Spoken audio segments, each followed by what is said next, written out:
First, I would like to invite Professor Dr. Gopi Rethinaraj, Professor of Physics, Sustainability and Public Policy at the School of Arts and Sciences, to address the gathering on the School of Arts and Sciences. Dr. Gopi has a PhD in Nuclear Engineering from the University of Illinois in 2005.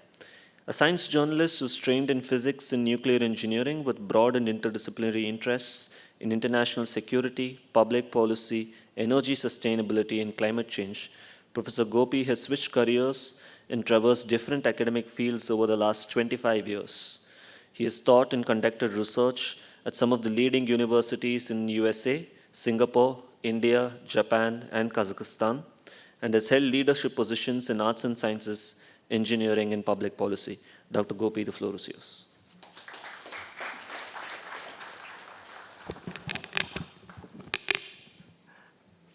Good morning. Thank you, Vikas, for the kind introduction. Honorable Chancellor, Honorable Vice Chancellor, colleagues, and parents, and prospective students. It gives me a great pleasure to represent the School of Arts and Sciences of Sai University, which I think is the most interdisciplinary and most liberal among the three schools. I think my colleagues will not feel offended when I say this. The School of Arts and Sciences at Sai University is not only the most interdisciplinary among the schools, because in terms of course offerings, it is also a service school to the other two schools, because the School of Arts and Sciences provides many interdisciplinary courses and foundation courses which are of interest to students in computing and data science and the School of Law. I would like to take the next few minutes to briefly comment on three topics. The first one is what drew to me to Sai University. And the second, I'll talk more about the School of Arts and Sciences and the various offerings at SAS. And thirdly, I will talk about the assessment and pedagogy that we follow in the School of Arts and Sciences and the university in general. The first about what drew me to Sai University. As my colleague mentioned, I have worked, taught, and studied in different institutions. I was homegrown. I grew up in a very small town in Tamil Nadu, where I got my first 2 degrees in physics. And then it was not a conscious decision to become a journalist. It was just an accident that I met an editor when I was visiting my uncle during a summer vacation, and he drew me to science journalism. So I was a full-time science journalist in Mumbai, covering science, technology, and environment for 4 years during the 1990s. And then I quit journalism to pursue my PhD in nuclear engineering at the University of Illinois.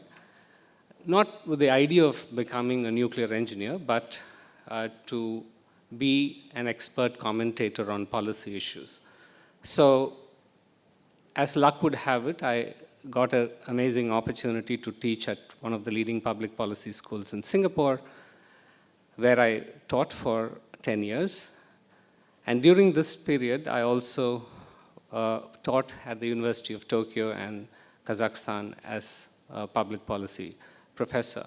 So when I decided to relocate to India 10 years back, the first institution that I started was the Indian Institute of Science and the National Institute of Advanced Studies, where I worked for 6 years.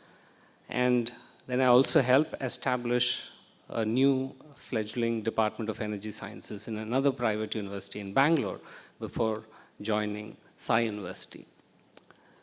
The big factor that drew me to Sai University was the visionary leadership represented by the Chancellor and the Vice Chancellor. And secondly, the eclectic mix of faculty members who were highly accomplished in different fields. So these were the two factors that drew me to the university. I remember 2 years back when I visited Sai University for my job talk, when I met the Vice Chancellor. because my interest was not to teach physics. I was more interested in teaching environment, sustainability, and public policy. And then the Vice Chancellor looked at my CV and said, why don't you also teach physics? And that's how I ended up being a physics professor, trying to teach physics, which has got rusted many years back from my training. So this is what I really enjoy at Sai University, to teach the kind of courses that I have always wanted to teach, which was not possible in any of the institutions where I taught before. So which I continue to enjoy. And this is the first point that I wanted to talk about. The second is the School of Arts and Sciences. I am a faculty in the School of Arts and Sciences. We have some very distinguished faculty members in the School of Arts and Sciences. Of course, the Vice Chancellor, who is a very distinguished scientist in a subfield within cognitive neuroscience. And then we also have Professor Subbarao, who is a distinguished scientist who just returned from the US after receiving a very prestigious award that is given for researchers who are in the top 1% of researchers. So he's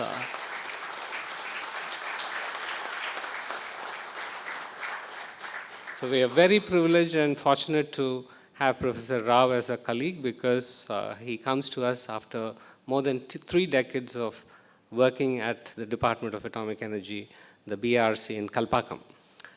So we also have, of course, I'm not going to steal him from the School of Computing and Data Sciences. We have Professor Kirti Kirtivasan, who is a distinguished professor in computer science, who taught many years at UMass Amherst before moving to IIT Bombay. And we are fortunate to have very senior and accomplished academicians and researchers on our faculty. Besides senior and accomplished faculty members, we also have young and promising faculty members who have been trained in some of the best institutions in India and abroad.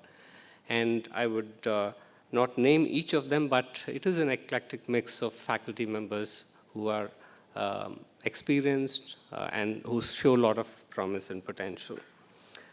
In the School of Arts and Sciences, we have 12 distinct offerings in economics, literature, politics, philosophy, literature, communication, creative expression, and culture studies, physics, economics and international relations, cognitive neuroscience, biological sciences, psychology, computer science, and mathematics. So there are 12 distinct offerings in the School of Arts and Sciences.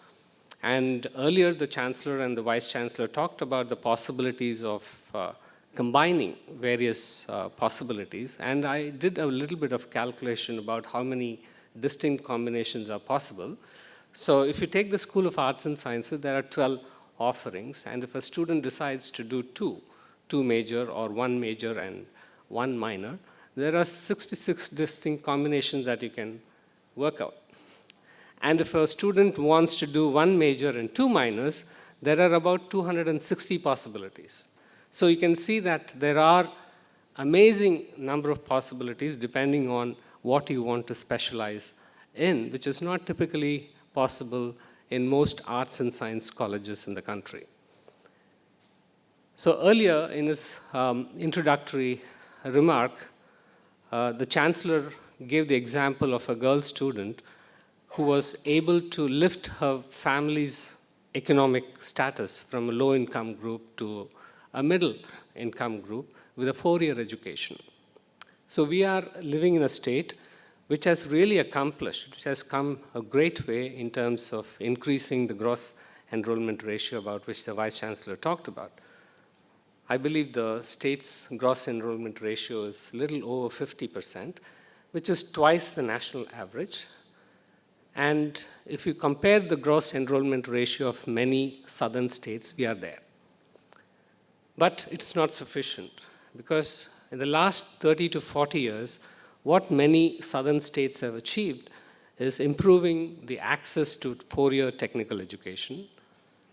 But we appear to be stagnating in terms of providing more fulfilling job opportunities for them.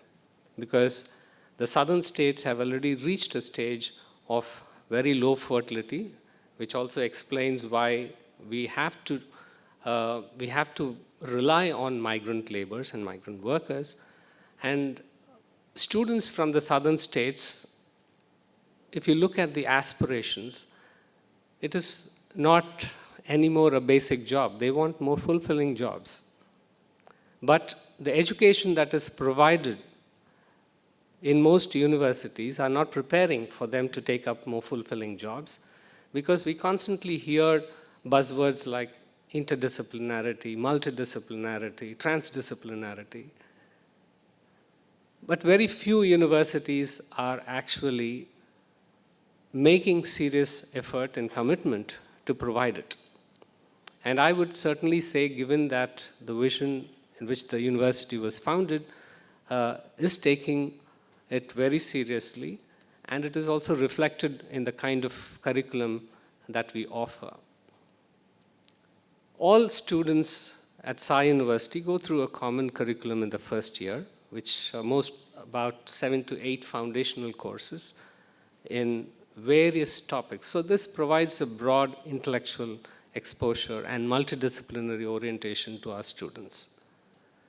So this particular vision of creating our students a more rounded individual in terms of intellectual orientation is provided to a large extent by the School of Arts and Sciences, and I'm very happy to talk about that after this session. So if students or parents have specific questions about it, we will be happy to answer that.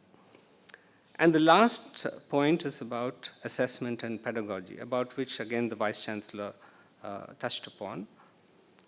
So we do not believe in one type of assessment, because we know that students have a huge phobia for end-term exams.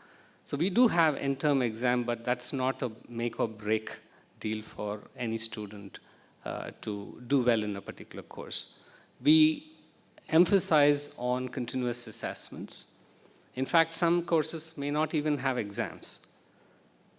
Some courses rely on presentations and papers to a large extent. And again, if you look at pedagogy, pedagogy is also not uniform. Some courses can be taught by traditional lectures, but we know that students doze off in traditional lectures. And I personally experience this because I teach a large class, and in a large class, lectures are the only way to deliver content. And the level of engagement is not more than 10 minutes. So 10 minutes is the typical attention span of most students. So other than that, they are sort of disengaged. So for large classes, we also try to increase the student engagement through colloquium-style lectures. And 2 of our colloquium-style courses, which are hugely popular among the students, is the one that is taught by Professor Sherman from Boston on global challenges, and another course which is on frontiers, which looks at the cutting edge work that is happening in different disciplines. So these are done in colloquium style, which succeeds in expanding or increasing the attention span of students. Assessments, again, it is left entirely to the faculty to decide, but most faculty members are sensitive to the learning outcomes rather than fulfilling a certain template which has been thrust by regulatory bodies. So we, as a private university, we have full autonomy to determine how we want to assess the students, and we keep the goal of learning outcomes for students and the long-term interests of the students rather than meeting a particular norm, which is typically done in most universities. Finally, I would like to end with a note saying, what is the utility of an interdisciplinary, broad-based education? I would say there are 2 aspects to it. One is the intellectual appeal. A broad-based, multidisciplinary education is certainly of great value if you look at the intellectual appeal of such an education. The second one would be a more utilitarian view, that the interdisciplinary education also trains to be future-proof. So I'm 52, and when I talk to most of my friends who are in different types of careers, I understand that many of us have shifted our jobs about 3 or 4 times in our life. My parents' generation probably started with one job and retired in that job, which didn't require you to constantly learn or upskill. But going forward, I don't want to scare you, but you may not have jobs. You may have some gigs, 3-month or 4-month gigs. And what is interesting is most students are not even worried about that because they want more fulfilling jobs, unlike my generation or the generation that went before. And what kind of education really makes you foolproof and future-proof and prepares you for the uncertainties in the job market? And I would like to believe that there is a very persuasive case that interdisciplinary education fits this bill nicely, because rather than preparing for your first job, it prepares you for your next 3 or 4 jobs. Because one of the most important things of our curriculum is not to teach specific skills in subject, because we know that if you conduct an exam after a semester, most students will fail in the exam. So one thing that we find of great value is to train you specific general skills and also teach you how to learn. So make you an independent learner, which is the greatest skill that we want our students to learn when they graduate from Sai University. So with that note, I would like to thank you once again for sparing your Saturday morning and come to listen to us. And we'll be happy to take any questions after the session. Thank you.